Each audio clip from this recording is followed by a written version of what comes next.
ఈరోజు నిన్నొచ్చి next election గురించి మాట్లాడినావు కదా. 2 ఏళ్ళ ఎలక్షన్ల తర్వాత రేవూరు ప్రకాష్ రెడ్డిని గెలిపియాలి అని చెప్పినావు. రేవూరు ప్రకాష్ రెడ్డి అంటే పర్కాలకి తెలియదు, పర్కాలంటే రేవూరు ప్రకాష్ రెడ్డికి తెలియదు ఎలక్షన్ల ముందట. అవునా కాదా? ఎవరు వచ్చిండ్రు? కొండా మురళి వచ్చి తిరిగితే రేవూరు ప్రకాష్ రెడ్డి గెలిచిండు. ఈ రోజు 4-5 నియోజకవర్గాలలో తిరిగి ఆ రోజు గెలిపించుకున్న వ్యక్తి, నువ్వు కార్లో కూర్చోబెట్టుకుని తిరిగిన వ్యక్తి ఈ రోజు ఎందుకు గుర్తొస్తలేదు నీకు? అంటే ముఖ్యమంత్రి అయితే కళ్ళు నెత్తికెక్కినాయా అని అడుగుతానా నేను నిన్ను? నాకు భయం లేదు. ఇవాళ పోతే రేపు 2 నాకు. ఎందుకు అని అంటే నా బిడ్డ నా కొడుకు ఎవరన్నా చూసుకుంటారు వాళ్ళని. నేను ప్రజల కోసం పనిచేసేదాన్ని, నేను ప్రజల మధ్యలో ఉండేదాన్ని. ఈ రోజు మా నాన్న నాకు అట్లే పెంచిండు, నేను భయం లేకుండా పెంచిండు. నేనెవరికి భయపడను, సావుకి భయపడను. కానీ ఈ రోజు చాలా ఈ 2 ఏళ్ల వరకు ఎందుకయ్యా? ఇవాళ రాజీనామా చేయమని చెప్పు. ఇవాళ రాజీనామా చేసి ఎలక్షన్లకు రా. నా ఇల్లు ఇక్కడ మంచినీళ్ళు ఉన్నది, 3 అంతస్తుల బిల్డింగ్ నీకు ఇస్తా. వచ్చి అక్కడనే ఉండి రేవూరు ప్రకాష్ రెడ్డికి నువ్వు వచ్చి క్యాన్వసింగ్ చేయి. రేవూరు ప్రకాష్ రెడ్డి గెలుస్తాడా లేకపోతే కొన్న కుటుంబంలో ఎవరి నుంచి గెలుస్తాడు? ఈ రోజు రేవంత్ రెడ్డి గారిని నేను కొన్ని ప్రశ్నలు ఏదలుచుకున్నాను.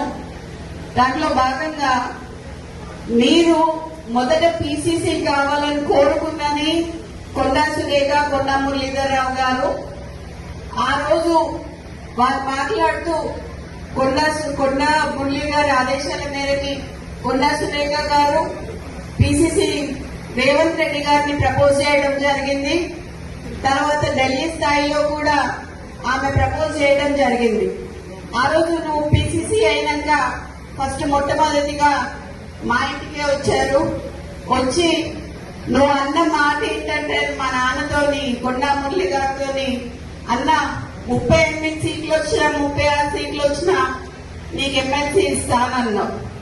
అన్నవా లేదా అనేది మా కోటగండి మైసమ్మ దగ్గరికి రా, ఎల్లమ్మ దగ్గరికి రా, శక్తివంతమైన దేవత ఆడ నేను అనలేదని నువ్వు ప్రమాణం చేయి, అప్పుడు నేను చెప్తా.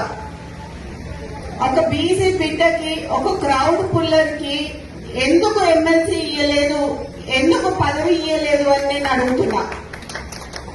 ఈరోజు నిన్నొచ్చి పిసిసిగా ఆడడానికి తిరిగిన దయాసాగర్ రావు గారిని గాని, షబీర్ అలీ గారిని గాని అప్పుడు కార్లు ఎక్కించుకొని తిప్పినావు. ఇవాళ అట్లీస్ట్ వాళ్ళకి అపాయింట్మెంట్ అన్నా ఇస్తున్నావా నువ్వు అని అడుగుతున్నా నేను. ఈ సందర్భంగా నేను గుర్తు చేయాల్సింది ఏంటంటే, నిన్ను కూడా కొడంగల్లో ఒకసారి ప్రజలు ఓడగొట్టిండ్రు. అట్లాంటిది నేను 10 ఏళ్ళు ముఖ్యమంత్రి ఉంటా అని చెప్పుకున్నావు. రాజశేఖర్ రెడ్డి గారు లాంటి వాళ్ళు కూడా చెప్పుకోలేదు అట్లా. నీకు కాంగ్రెస్ సంస్కృతి అనేది ఇంకా ఎక్కలేదు అని చెప్పి నీకు చెప్తున్నా. ఈ రోజు నేను అదే అడగదలుచుకున్నా. నీతో పాటు ఒక పొంగు ఉన్నది. ఆ పొంగు ఎక్కువసేపు పొంగదయ్యా, పోతుంది. మరి నువ్వు ముఖ్యమంత్రివా ఆయన ముఖ్యమంత్రి కూడా తెలుస్తలేదు. ఇక్కడ మొన్న హైదరాబాద్ లో ఇంద్రమ్మ ఇల్లు ఇచ్చేటప్పుడు హైదరాబాద్ లో ఆయన పొంగు పోస్టర్లు వేసుకున్నాడు. మరి అక్కడనే హైదరాబాద్ ఇన్ఛార్జ్ అయిన పొన్నం ప్రభాకర్ గారి ఫోటో వేయలేదు. అంటే బీసీలంటే అంత చులకన్నా మీకు?